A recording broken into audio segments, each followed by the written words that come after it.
It's my first time really doing this kind of genre. Nung narinig ko na murder mystery yung, yung story ng Slay, na-curious ako syempre kasi ang tagal kong hindi umarte.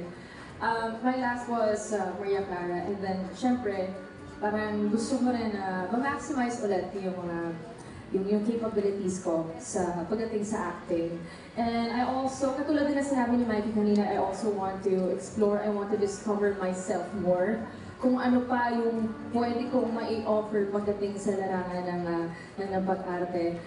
On stage, so first of the two suspects, everyone. Present!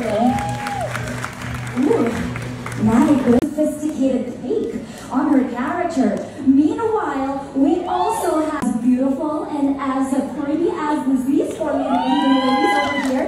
And allow Balik serye nga ang nag-iisang Asia's Limitless star na si Julian San Jose dahil isa siya sa mga bida sa upcoming murder mystery series ng GMA Entertainment Group partnership with View Philippines. Ayan na nga ang buong cast dahil nagkaroon sila ng MediaCon kanina at nandito ang mga stellar cast na pinangungunahan nga ni Julian San Jose, Mikey Quintos, Isabel Ortega at Gabby Garcia. Nandiyan din ang ilan sa mga supporting cast katulad na lamang ni Femela Baranda, Chucky Dreyfus, nandiyan din si Royce Cabrera, Derek Monasterio na trending sa kanyang full trailer, full teaser dahil nga siya sa kanyang nasa gym siya at kung saan isusunog daw siya at malalaman natin kung sino nga bang may pakana doon sa kanyang pagsunog. At nandito rin si Jay Ortega. Ayan, 'di ba? So, ito guys, no, talagang murder mystery series na talaga namang